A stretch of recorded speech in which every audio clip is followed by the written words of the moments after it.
Let's get it started. Saturday night, 8 p.m. in the Pacific Northwest. The 12s will be loud and proud as they take on the San Francisco 49ers. This line, Joe, 7.5, some 8s in the marketplace. You see the graphic about to pop up. It's now down to 7 even across the board as a favorite towards the Seahawks. And a total, which was around that 45.5, has dropped to 44.5. The walking wounded San Francisco heading into the Pacific Northwest, Joe, on a Thursday. Give me that spread line here.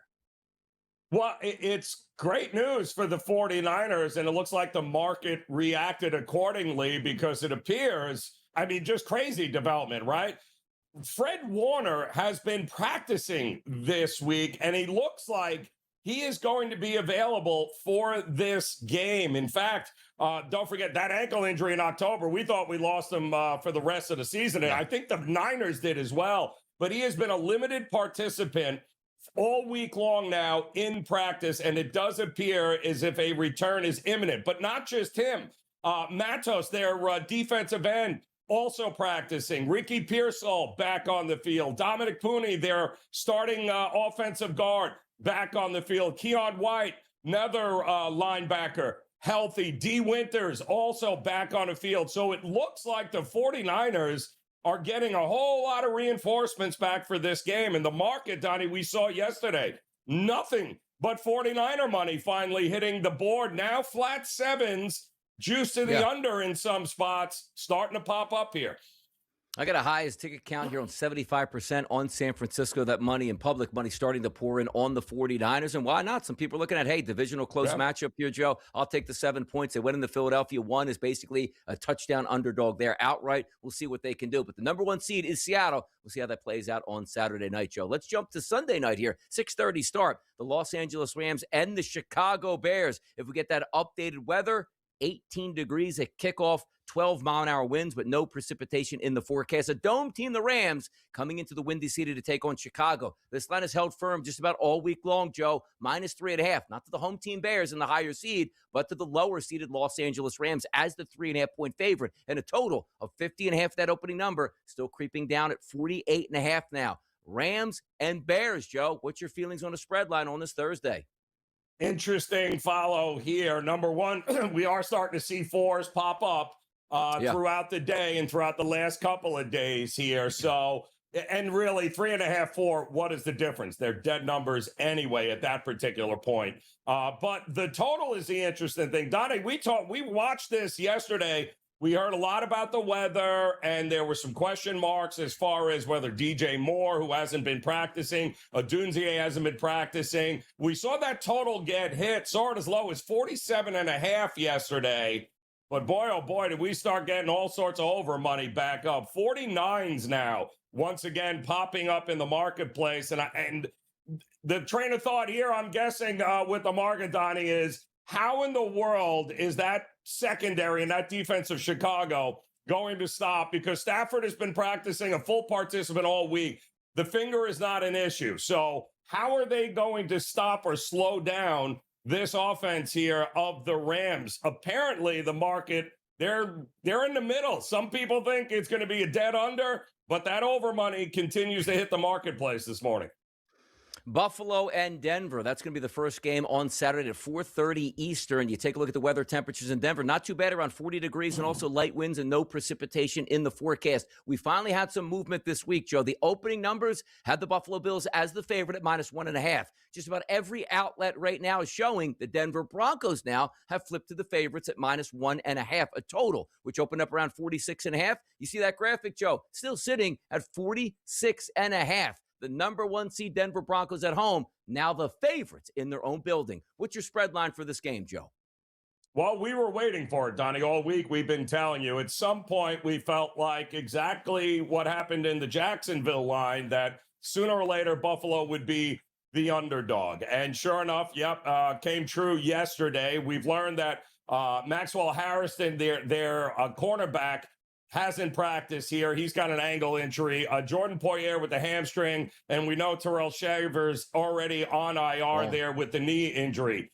However, Bernard, Dalton Kincaid, Espenza, Matt Milano, Ed Oliver, Greg Rousseau, limited in practice, but it does look like they'll have all of those guys available for this game, but it hasn't stopped the market from betting Denver to a now slight favorite.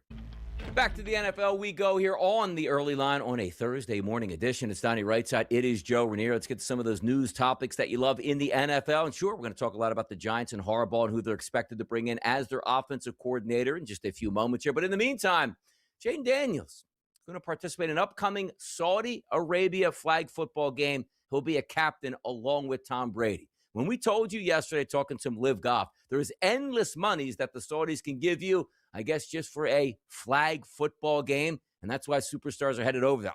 What do the checks look like for this flag football game where they probably have to show up for an hour or two? Why does Tom Brady need, I don't understand. Like, how much is too much? Like, I mean, you're talking about gluttonous here. It's unbelievable. And I have to believe the NFL has signed off on this. There's got to be some sort of connection where Goodell has signed off, the owners. Something is going on here, Donnie, because I don't understand why it is. The PGA Tour wanted nothing to do with Saudi money, but now the NFL does? Interesting. The article states, too, it says when the event was announced in September, various current NFL players were listed. Saquon Barkley, CeeDee Lamb, Christian McCaffrey, Sauce Gardner, Myles Garrett. Like, they're going after the top-level flights, but I don't understand what this actually is. Is it a promotion of the NFL?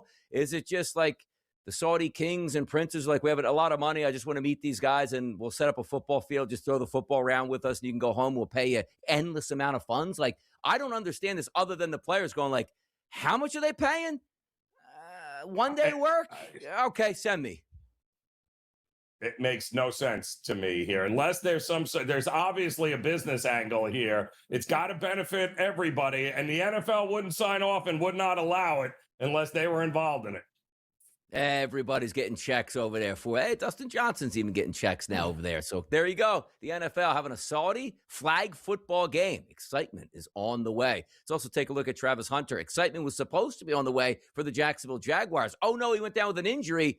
That team kept getting better and better and better. Made a trade at wide receiver for Jacoby Myers. That turned out fantastic. He got extended. Now Travis Hunter's like, hey, even though you got a ton of wide receivers, I'd still like to play both ways here. How about you just play defense, man? You are a great cornerback. Stack that defense. Have some fun over there and just concentrate on defense. There's no reason that you're running over there as a slender wide receiver taking shots when you can deliver the shots, Joe.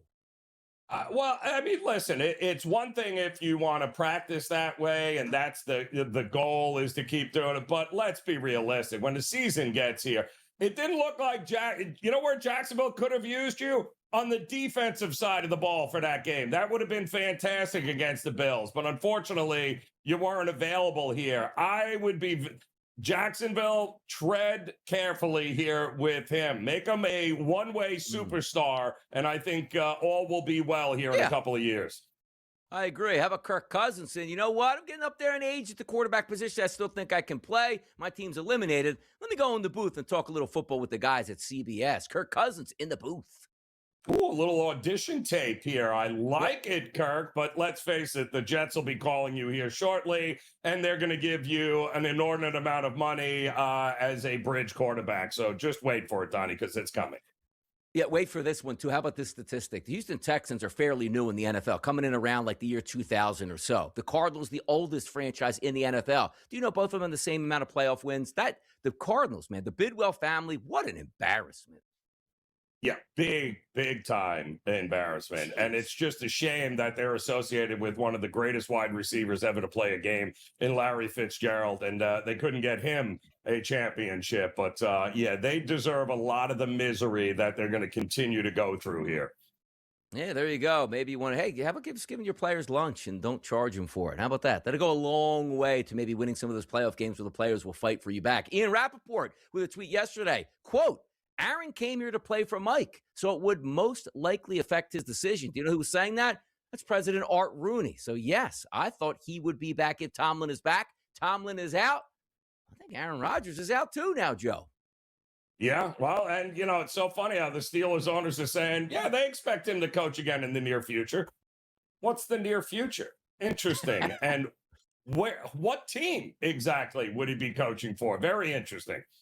Hear me out on this, Joe. He takes a year leave from the Steelers only to come back as the Steelers head coach. Come on. You Oh, I buying into like that that. one? I Come on, like you that. 1 year sabbatical, relax, recharge those muscles. He gets back up in front of that microphone after the Super Bowl next year and takes back over for the Pittsburgh Steelers. That makes sense, Joe. Come on now. That's how you do it. Nah. Recharge yourself for a second career there. I agree. Yep. Lame duck coach. Bring him in. Perfect. I'll tell you what's not a lame duck game. The Bills and the Broncos this weekend. The number 1 seed against Josh Allen. Who's standing in his way? Going back to find. Right back in. Oh, I can't wait for this weekend, Joe. I love football. And look, you know, sometimes you say to yourself, like, I'm a Philadelphia Eagles fan. Got knocked out last week by the 49ers. I'm still super pumped for this weekend because I love the game of football. Now, Joe, as a Jets fan, he loves the game of football because he never gets to cheer on his football team. So you sort of live through your B teams that you can watch. And also, it's led to believe handicappers and gamblers alike. Your favorite team, Joe, a lot of the times is just the team you bet on that night or day that you could cheer as if they're your own because you have a vested interest. That vested interest could be in the Buffalo Bills or the Denver Broncos. We told you during spread lines. Joe explained it well. Hey, the Buffalo Bills, the favorites to start the week. Now the Denver Broncos, the favorites at -1.5 and a total of 46.5. Joe, when I looked at the line when it opened up the week, and again, it's only a movement from 1.5 to 1.5. I get it. But I thought it was a real disrespectful line to the Broncos, but also a stone cold line for the Buffalo Bills. Now that we see the Denver Broncos as the favorite, does it change your opinion on this game at all? Or you got this mapped out one way or another? Don't you worry about that spread. To me, this is I'm going to wait till the very last minute, Donnie, to bet this game like I did last week with the Jacksonville game, because I did feel like Jacksonville money would come rolling in. And I think now Buffalo, like last week, is a great teaser leg here for this weekend, especially if you like Seattle to beat the 49ers, being able to get them down to -1 right now and maybe get at least Buffalo now, Donnie, at 1.5 over a touchdown. I think that's the way to look at it. I don't know that the Buffalo money is going to come back in simply because we don't know really how healthy this team is. Question marks all over the place on the wide receiver spot. But is Ed Oliver healthy enough to go again, right? Is Milano, are the linebackers, Terrell Bernard, are these guys healthy enough to give this thing a go? Ultimately, if they are, Donnie, the question everyone has to ask is, who do you trust more to win a game in the fourth quarter with everything on the line? Bo Nix or Josh Allen? That's how you pick this game. I am fascinated to watch it play out, too, and also understand this. Unique circumstances on these Saturday games, Joe. You saw the San Francisco 49ers go into Philadelphia, hard-fought game all the way through, pull it out on the last play of the game. Now you got to travel back home. Then you got to travel to Seattle. And, oh, yeah, by the way, Seattle's been rested and waiting here with the bye week. It's the same thing with the Denver Broncos. And also, Joe, the final week of the season, the Broncos were at home and had to win, but they were at home. They didn't even have to take a plane ride back from, let's just say, Houston. They were in Denver, won that football game, took a bye week, and back home here. We'll see how that much makes a difference because you saw how hard fought that game also was in Jacksonville. Player props in this game at the quarterback position, Joe. They haven't moved. It's still 210.5 as a passing prop for both of these quarterbacks, Bo Nix and Josh Allen. I'm interested to see what I get out of Bo Nix because you know in order for the Bills to win, it's Josh Allen and nobody else, Joe. It really is. And again, who is he going to be throwing the ball to is my question. So you got Coleman, you got Cooks now. Obviously, Shakir was fantastic last week. The tight ends. Will that be enough? And I think maybe the bigger question is, can they get something going on the ground? We didn't think they would be able to against Jacksonville because Jacksonville was the #1 defense against the rush this year. You know, Denver blitzes all over the place here. I think they're going to have to be able to run the ball to have any success in the passing game here. I expect Josh Allen to have less passing, less attempts, less yards in this game than he did against Jacksonville. I think the running game is going to be more front and center. Yeah, James Cook and Josh Allen in that touchdown market here, both listed at -105 apiece. The favorite in the clubhouse right now, you see R.J. Harvey at a -135 price. Then Sutton, the wide receiver, starts off the plus money numbers at a 2-to-1 price. I'd see that plus 210 on that marker. And look, if you said, Johnny, just take two guys, Cook and Allen, one of those two are going to score. You basically push. I think both of them score a touchdown, though. I do. Yeah, Kincaid. I think the tight ends also probably not a bad look in there, and even listen, even on the rushing side there for the Broncos, right? R.J. Harvey has got to be a guy you consider for an anytime touchdown, right? Who are they giving the ball to in the red zone here? It's not like Buffalo, some sort of stopping, big time rushing defense. He's going to get his yards in this game. He is. Let's flip it over to the 6:30 game on Sunday night. That's the Los Angeles Rams, and it is the Chicago Bears. 3.5 across the board as a favorite towards the Los Angeles Rams, and that total of 48.5. You wondered last week any lingering effects for Matthew Stafford banging that throwing hand on a helmet, injuring a finger, which turned out to not be broken, which was great. I see the practice reports from yesterday on a Wednesday. Matthew Stafford, full practice, full go this week, but they are a dome team going outdoors against the Cardiac Bears. Cold weather temperatures expected in Chicago. The Dogs are the Bears here, Joe. How about that? Yeah, I think this is, I think the Rams are going to have a lot of success here. It looks like they're going to get their top offensive lineman back in Kevin Dotson. They're also going to get Terrence Ferguson back, one of their tight ends that could absolutely stretch the field. That means full complement of weapons, no injury to the finger. He's been a full participant, Stafford, all week long. I don't care what the weather is. This feels like the Rams are going to be able to pick the number that they want to put on the board in this game. I'm fascinated by this game. I am, because it is that cold weather out there, but a dominant offense for the Rams. You know that Chicago's Bears defense stinks. And also, how many times can you get yourself down in a football game and come back? The competition only gets stiffer the more you move on in the playoffs. So see, the Bears can come up. And again, technically, they don't have to win the game. Like, they could lose 23-20, still get the cover with the Chicago Bears. But if we are looking at some of those props, particularly at the quarterback position, Matthew Stafford, 269.5, not much movement this week on his passing prop. And Caleb Williams at 220.5. I look at this game and say, yes, it is cold weather. There's no way the Bears win this game unless Caleb Williams goes over 220.5. It's almost a correlation to me. Hey, Caleb had 100. Yeah, what does that mean? They ran for 275 yards. Stop it. Caleb's got to be a god in this game if they want to beat the Rams. If I'm looking at a passer prop, he's got to go over 220.5. And a lot of that, Donnie, is going to be in the second half because likely they will be trailing in this game like they often do. I mean, it's not, it's not a wonder, or it shouldn't be a shock to anybody if all of a sudden, come halftime, they're down a score or, maybe 9 points, 10 points, something along that, where they're going to have to abandon the run and they're going to have to allow him to throw the ball around the field. And that's what it could take here to get it done. So I'm with you. I think the chance of anybody going over might very well be Caleb Williams here. Take a look at some of these anytime touchdown props in this game, Joe. If I'm going to do the double up here at the running back position, I'll go the Chicago Bears side. DeAndre Swift plus 145, Kyle Monangai at a plus 220. If you want to flip that over from me, Joe, and go with the Rams, Kyron Williams, Blake Corum, both of those guys plus money prices as well. A lot of different ways to go because I do expect, I don't know if we get 60 points in this game, but even though it's cold weather, these two teams should move the football. Again, we mentioned it yesterday. It's Bears repeating. The Bears just came off a game in which the Packers, in which they allowed 4 different Packer receivers to score a touchdown in that game. Give Puka Nacua at minus 115. Yeah, Donnie, I'm good. I'll pay the 15. I'm good. No problem. Puka Nacua will find the end zone in this game.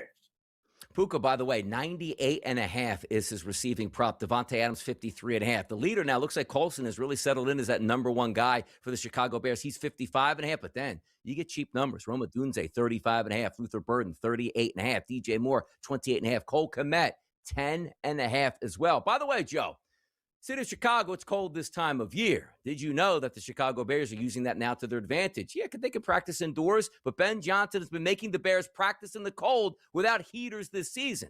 That's what you should be doing. Why would you, Chicago, be playing in, practicing in 75-degree temperatures when you know it's going to be 20 degrees? Good gamesmanship there by Ben Johnson. Very good and smart, actually, because it's not just this week. He's been doing it the whole season there, Donnie. So kudos to him. I mean, listen, if you're the Bears and you're going to have a home playoff game, you want every advantage humanly possible. And it looks like they might have one against the Rams in this one with the weather.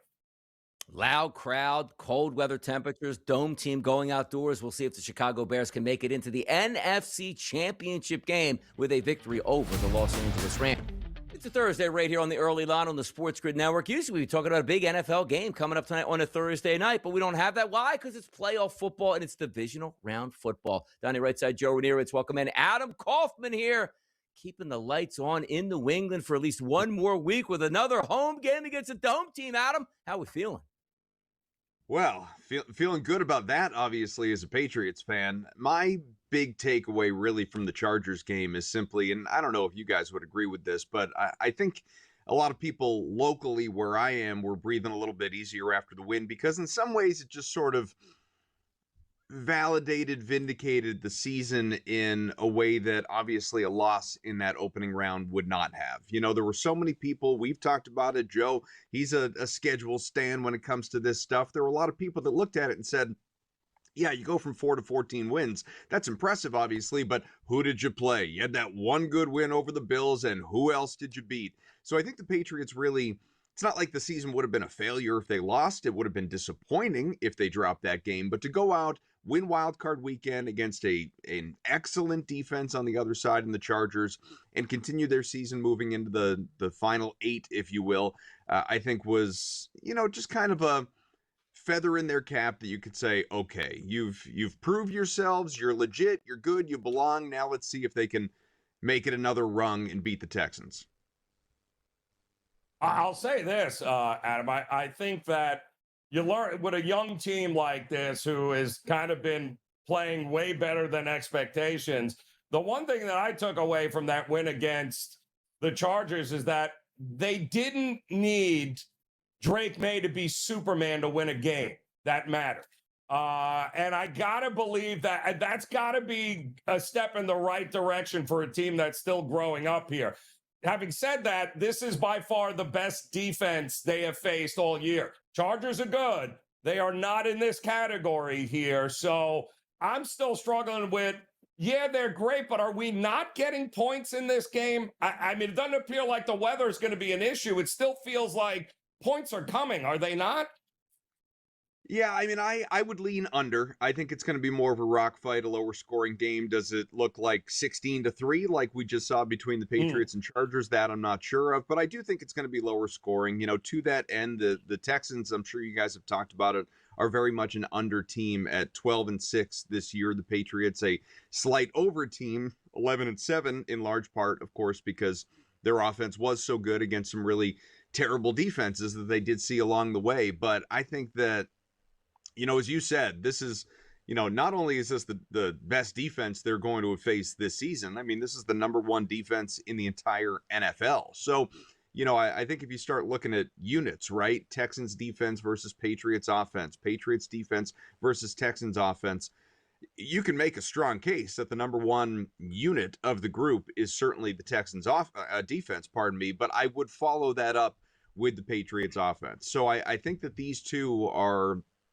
kind of in for, you know, an interesting test in that the pass rush on that Houston side is incredible. You know, you're looking at Hunter, you're looking at Anderson. There's so much talent there in the secondary, all of it. You know, I think there could be some room to exploit the run defense just a little bit. By comparison, it's a very good run defense, don't get me wrong, but the pass defense is superb. Really, it comes down to how does Drake May, going back to what you said, do in taking care of the ball? Because that first playoff game, while he had some really elite plays, you know, the touchdown pass in the corner to Hunter Henry, he made some big plays when he had to. It was not by any stretch Drake May's best game. You know, he turned the ball over multiple times, had the interception. He fumbled twice, lost one of them. Of course, C.J. Stroud on the other side, as we know, fumbled the ball 5 times, lost 2 in that blowout win over the Steelers, and was intercepted in the red zone as well. So it's not like either quarterback is coming off a phenomenal game. It's cliche to say, especially in games like this, that you think are going to be lower scoring, but I do think it comes down to that turnover battle and which team can play either a clean sheet or as close to it as possible. And between the two, I will say, despite the, you know, just aggressiveness and resilience that Texans defense plays with every single week, and they are really, really good again, I think the Patriots between the two are more likely to play a cleaner game than that Texans offense that even without bias, guys, I just don't trust. CJ Stroud has regressed. He was really good year one. Last year, not so much. This year, he picked it up at points, but when you really need him, drops off again. I just don't think he and that offense are very good. And it's a good, not as good, but a good Patriots defense on the other side. Admitting your mistakes and moving on is certainly a key to a healthy franchise. Last year we saw Jerod Mayo just wasn't doing it here. Vrabel comes in and voila, you have a team that's making a deep playoff run. Adam, we have a clip here on Robert Kraft talking about the Jerod Mayo decision. I would say that was one of the one or two hardest decisions because to fire a guy after 1 year, and by the way, it was very expensive because there were not only his contract but 25 other coaches. It's the worst financial implications since we've owned the team. But I'm a fan first, and I thought, this just isn't the right situation, and that's on me, and Jerod's a great guy, but I just didn't want. Just taking a look at that comment there, you like to see it, though. I mean, owners had endless money, but admitting your mistake, moving on, and it couldn't have gone any better, Adam, for the coach and the season so far right off the bat. Yeah, if I'm going to bottom line the thing, absolutely, they got it right. They saw that Jerod Mayo was in way over his head. It didn't work. They get rid of him, eat the money, obviously, and bring in a true tone setter, culture setter, former Patriots, Super Bowl champion, established NFL head coach, former coach of the year, leader of men, all of these things that Mike Vrabel was in Tennessee when, they, I'm sure, are regretting getting rid of him just a little bit with what he's done here in year one in New England. And he comes back, and it's just been a totally, totally different situation. Where I will push back just a little bit, though, like maybe don't promise a guy the head coaching job years before you actually give it to him. Yeah. They never should have hired Jerod Mayo in the first place, but they told him he was going to be the successor, the heir apparent to Bill Belichick, and they got stuck. But, had they known that Mike Vrabel was going to be available at the same time that Bill Belichick was going to be going out the door, they would have hired Vrabel a year earlier. Yep. That's Adam Kaufman, rising and grinding the Patriots in a big one on Sunday afternoon. Thanks for talking with us, Adam. We'll talk to you soon. We will be right back after this short break. Sure. How about the NFL? And one of the biggest questions in this offseason is, will Travis Kelce announce his retirement before next season? So the rule summary, Joe explains it. If Travis Kelce announces his retirement from professional football before the 2026-2027 regular season start date, you would cash this ticket. For me, I absolutely don't doubt that he's not going to retire. I don't think he plays next year, but if he does, Joe, how about this? Next August, he announces this will be his next year. You cash in at this point on your investment. I like it. I'm going yes. I'm with you. I think yes is where the value is on this contract, Donnie. I don't think there's any reason to think that he's contemplating anything. I think the decision's already made. I think it's just now timing, right? And I think that is a good time frame for us to be able to cash that contract out with a profit. If you invest $100 that he will announce his retirement before the start of next season, that's $139 back on your pocket. 39% you'll make back on that, Joe. We're talking a little bit more money here for Kyle Tucker than what we're talking about with Travis Kelce. Kyle Tucker's next team, he's got an AAV out there right now from the Mets at $50 million per year. So the Mets right now have a 26% chance, but it's crashing right now. Why? The Toronto Blue Jays up to 70%, up 42% in recent days here. How about that, Joe? Mets, Toronto, Dodgers, all listed at the top of the market. None of these markets am I ever not betting Dodgers. Sorry, not doing it. They've already shown, Donnie, that biggest free agents, yep, we'll sign them. We'll figure out a way. We'll get it done. We'll come up with the money. It's hard pressed to. And now, if this was a middle reliever, or if this was, somebody we're talking about like a third or fourth starter, mid-rotation guy, yeah, all right, he's a DH. Yeah, no. If he's a big name on the market, yeah, the Dodgers would rather have them than compete against them. Rule summary on this one, Joe. If Kyle Tucker's next team is the Mets before March 25th, 2026, so it looks like we have a cutoff date on this one, then it would resolve to a yes. Understand this. The Mets put out that a couple days ago, $50 million is on the table. There's a reason he hasn't accepted that, because he's taken that offer Correct. and shopping it to the Dodgers and Toronto, saying, look, the Mets offer is really nice, but it's a shorter-term deal.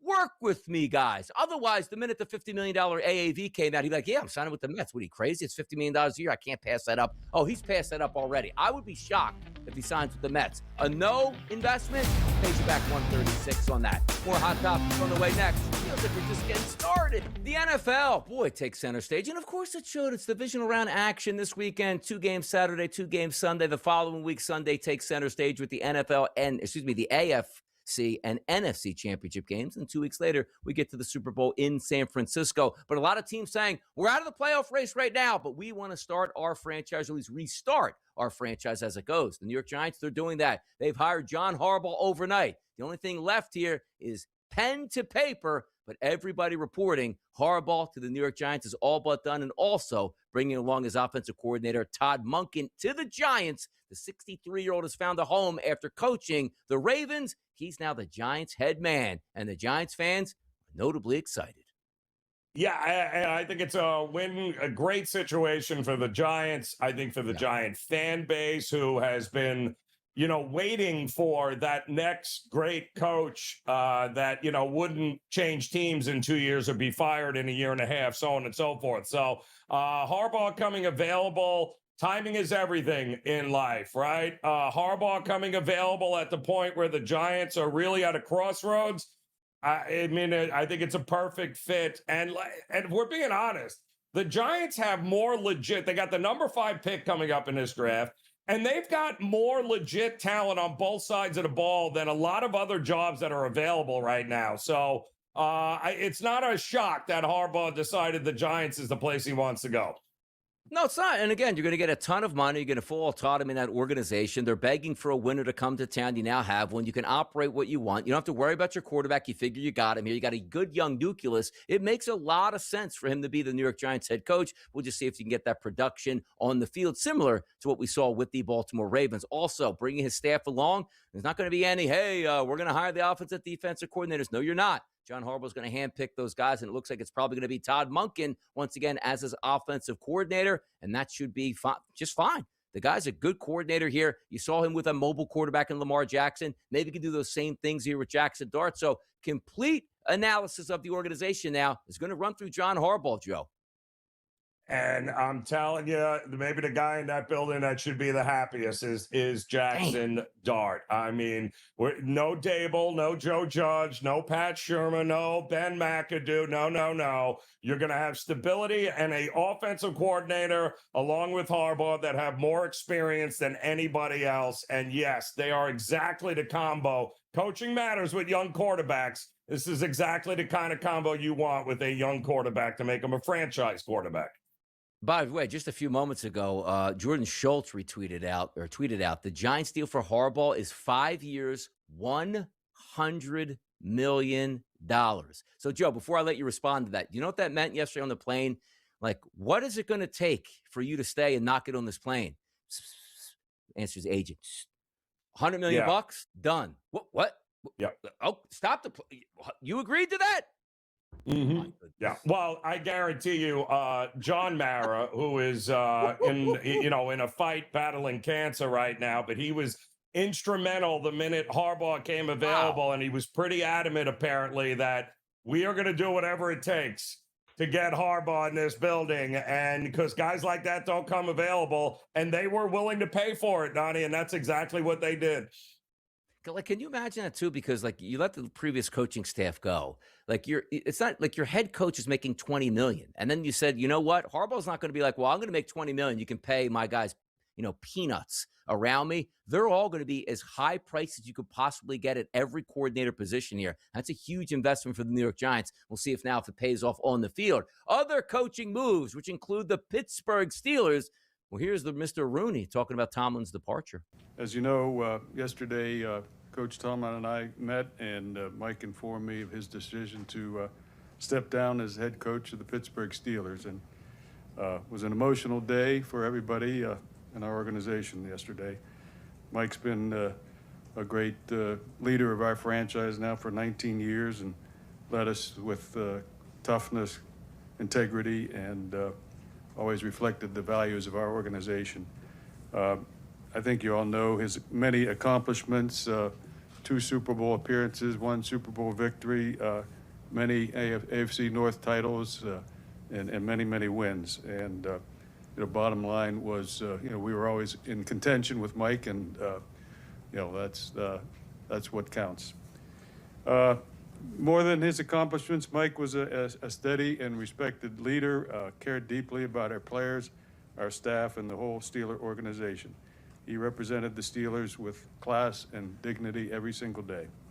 And on behalf of my family, everyone connected with the Steelers, I want to thank Mike and his family for being part of Steelers football for the last 19 years. We'll always be grateful.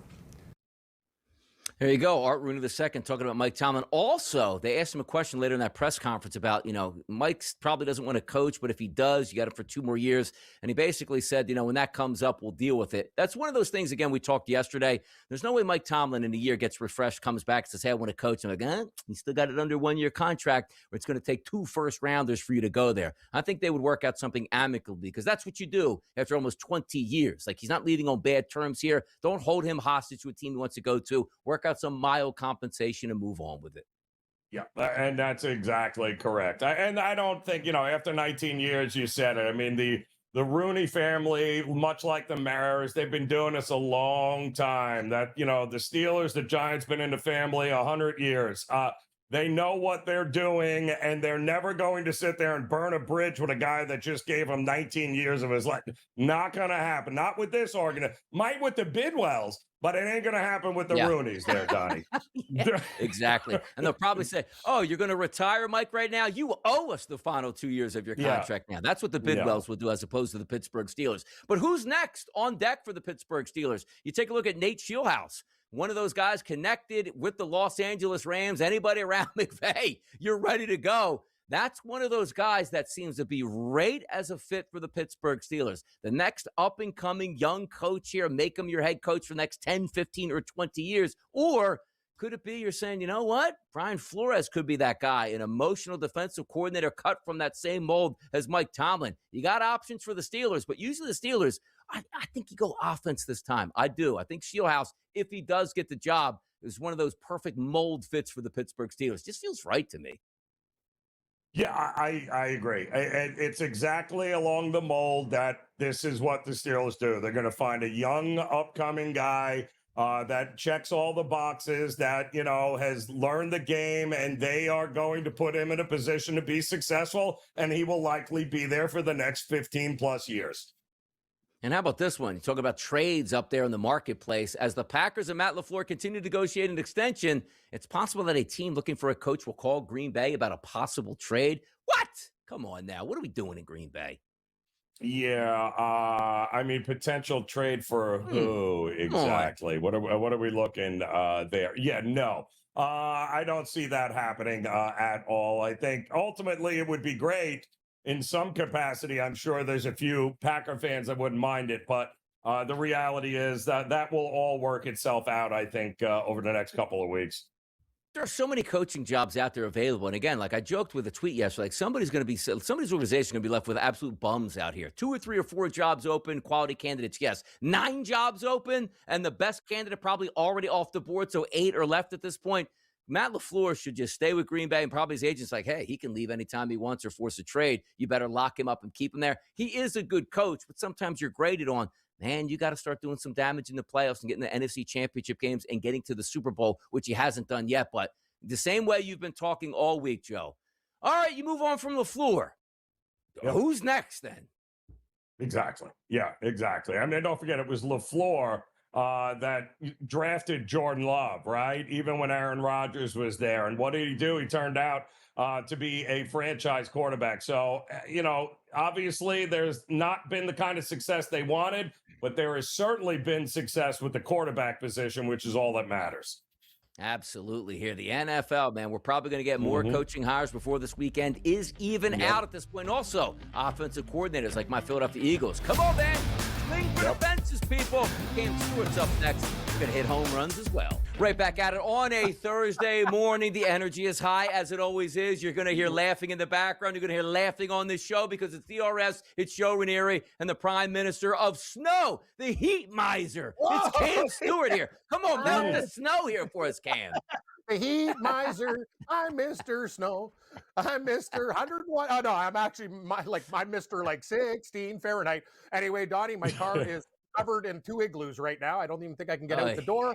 People are in panic mode. But anyway, I digress. Who cares? Wish I was on Joe's yacht right now because living in Canada blows at this time of the year. Hey, your producer, Tommy, knows he's from Rochester. They get the same thing. I don't even know, Donnie. The question is, are they going to play the Buffalo Sabres Montreal game tonight? Who's getting there? If it's Buffalo got hit like us, which they usually do, they get it worse. I don't know what's going on. So keep that in mind. But Donnie, I didn't like what you said in the break there. I heard you whispering about the 49ers. Caught that in my earpiece. You better slow down. The Prime Minister has business to take care of this weekend.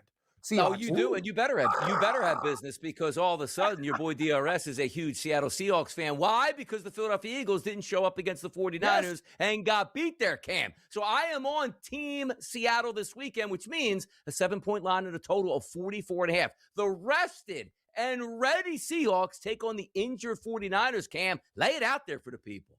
Oh, I'll lay it out for you. And I'll tell you, this coaching staff, they'll be ready to go. It's one of those situations where, you talk about time off with McDonald and his staff. I have no problem with the extra time off. You catch the 49ers at a great time, too. First of all, they beat them down. Seattle beat them down at the end of the season. They have even more injuries now. I get it. They're a special team right now. Shanahan, he should be actually, they talk about Coach of the Year for what he did with that team and the injuries, guys. Right, Joe? Right, Donnie? This guy did a great job. But I'm going to tell you one thing. Seattle, they're ready to rock in this game. They got to get to Brock Purdy. He did very well against the Eagles, sliding. I know he made a couple of mistakes, but he avoided pressure and made plays. It's pretty simple. You stop Christian McCaffrey, I think you can stop the 49ers attack. Donnie, I know you're really disappointed with your Eagles. That was a pathetic performance, but don't worry about it. Sammy the Seahawk, we're going to get him. It looks like a huge spread at 7, but I think Seattle will cover this number. And this time, points will be scored. No field goals, touchdowns. You're looking at it 44, 44.5. I like the over in this football game. I think Seattle can get theirs against San Francisco. It looks very tempting to take the pooch, but I'll be on the favorite in Seattle. I think we get it done and go to the NFC Championship game. I'm with you, Cam. I think points are coming in this game. I know they've played a couple of low-scoring games back-to-back, but I don't think that's going to be the case. I think points are definitely coming in this spot here. And then, of course, I got to ask you because you and I talked last week. I said, Bills all day long, and Bills all day long get it done. But now we're having the same thing. They started out as a favorite. Now they're a dog, Cam. Do you agree with that? I kind of do, Joe. And hey, I got to hand it to you, Joe. They won. It wasn't a blowout like we were talking about. It got real dicey. I didn't like the refereeing in that game, by the way. I don't know what Buffalo has to do to get calls when players aren't set and stuff. But anyway, I digress. They won the game. Now you got to go into Denver and play a rested team, well coached with Sean Payton. But I'm going to say this. I do believe in Buffalo, Bill. I think Allen's going to take this team on his back, Joe. This seems like you got the monkey off your back. You could beat Denver. The thing about Buffalo, the defense, they did step up against Jacksonville, and that Denver offense can be spotty. I really like the Bills in this spot. Conversely, guys, I talked about over in Seattle. I know it's a low total, 46.5, under. I like the under in this football game. I think we're going to see some defense. I think Buffalo will do enough to win this game, but I'm looking for a low total over in Seattle, under in Denver in this game this week, guys. And I'll tell you, if Buffalo Bill wins this game, man, go to the AFC Championship game. This could be really interesting. I know AI said Seattle versus Buffalo in the Super Bowl. That could be, Seattle still got to take care of business and they have to get by the winner of the Bears and Rams. But I'm telling you, I'm very, very excited. I didn't see this coming this year, and it's been a nice little run. But now, Joe, the way it usually goes down at the end of the show, we want to hear from the people. Here's our Fade the Public poll.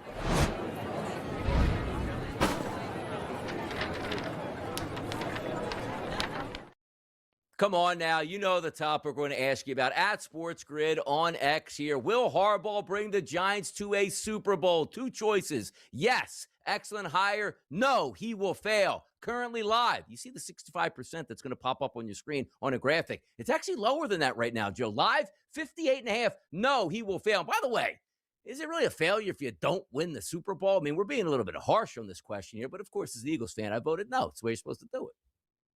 Well, listen, Likely, I would say they got a pretty good chance because the cupboards aren't bare here, right?